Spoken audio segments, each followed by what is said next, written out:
नमस्तुभ्यम।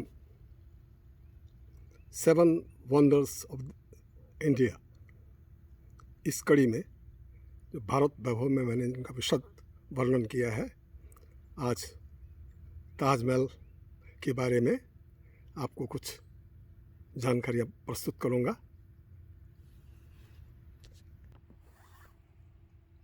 धन्यास्तुते भारत भूमि भागे, जहाँ हजारों आश्चर्य छिपे हुए हैं गर्भगृह में भारत माँ के, और 7 ऐसे आश्चर्य हैं जो खंडित हैं, फिर भी आज दुनिया में जो है भारत का जो परचम है आसमान में फहरा रहे हैं। जो भारत वैभव मैंने पुस्तक लिखी, उसमें वर्णित जो 7 आश्चर्य हैं, आज मैं ताजमहल, जिसको हीरों का बादशाह कहा जाता है, हीरों का हीरा, शहंशाह, सारी जहाँ के महलों का शहंशाह, मुगल सम्राट अपनी प्यारी बेगम मुमताज़ महल के प्यार में इस अनोखी सौगात को दुनिया को दिया उन्होंने। हुस्न का बेपनाह हुस्न, सफेद संगमरमर से बना हुआ है ताजमहल। चीन, तिब्बत, राजस्थान, अफगानिस्तान, बेहतरीन। और जो आज का ताजमहल है उसमें हीरे जड़े हुए थे, नग जड़े हुए थे, करोड़ों अरबों रुपये के अंग्रेज लूट के ले गए। कहते हैं, for a drop of water, for a kiss of lady and for a piece of land. हमेशा युद्ध हुए हैं, होते हैं, होते रहेंगे, लेकिन यहाँ किस्सा अलग है। एक शहंशाह ने अपनी महबूबा नहीं, अपनी बेगम, 14 वर्षों की माँ, 14th चाइल्ड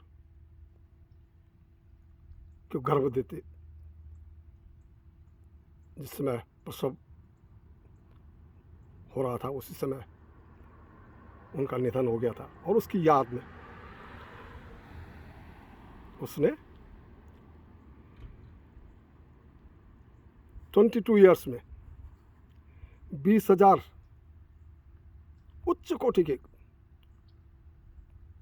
शिल्पकार, वास्तुकार, दुनिया के बेहतरीन 37 इंजीनियर्स, आर्किटेक्ट, 1000 हाथी, रात दिन काम, हिंदुस्तान का खजाना इस ताजमहल पर लुटा दिया था बादशाह ने। खैर, ताजमहल के नीचे मुमताज़ बेगम की कब्र है। औरंगजेब ने शहंशाह की कब्र भी उनके बगल में बनाई। इस पे हीरे मोती जड़े थे, लेकिन कहा जाता है कि उन्हें तो ज़मीन की, ताजमहल के अंदर ज़मीन में दफनाया गया था।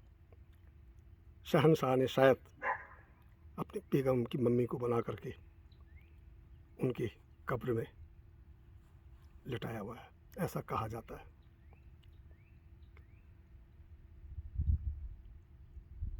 सत्रहवीं सदी के मध्यकाल में जब शहंशाह अपने शासन के यौवन काल में थे, तब उन्होंने इस प्यार की इबादत को, युगल जोड़ों की धड़कन को, उसमें प्राण प्रतिष्ठा की थी। धड़कता हुआ दिल, सारे दुनिया के, ये केवल शहंशाह और उनकी बेगम का प्यार का प्रतीक नहीं है, बल्कि सारे जहां का प्रेम और प्रेमिकाओं का, युगल जोड़ों का। मक्का है, मकबरा है, परम धाम है। और ख़ासकर इसकी शोभा चांदनी रात में, पूर्णमासी में 4 चांद लगा लेती है। अगर आपको अपनी माशूका के साथ, अपनी प्रेमिका के साथ इस मौके पर ताजमहल जाने का अवसर प्राप्त हुआ तो वाह, आप एक दूसरे के प्यार में मदहोश हो जाएंगे, दुनिया से बेखबर। तो आइए मैं कुछ इसके बारे में जानकारियाँ आपसे साझा करूं। ताजमहल के चारों कोनों पर, कोनों से थोड़ा बाहर की ओर 4 मीनारें हैं। और मीनारें ऐसे बनाई गई हैं कि अगर कभी खुदा खैर करे भूकंप आए तो मीनारें महल में न गिर के बाहर की ओर गिरे। दूसरा, इसकी दीवारों पर जो नक्काशी है, आहा, उसका दुनिया में कोई शानी नहीं है। जो कलर किए हुए हैं उसका दुनिया में कोई शानी नहीं है।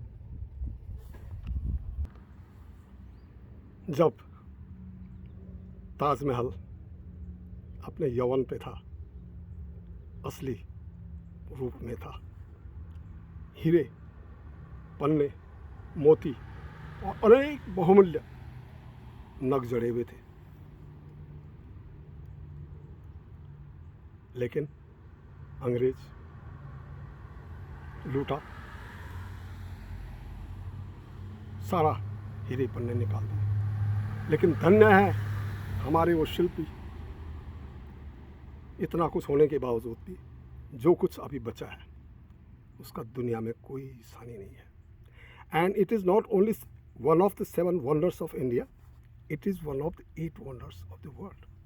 और शायद उनमें सबसे ऊपर पायदान पर भारत की पहचान ताजमहल, शिल्पकला, नक्काशी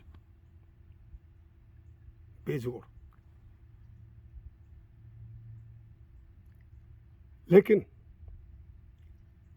कुछ इसमें रहस्य भी भरे पड़े हैं।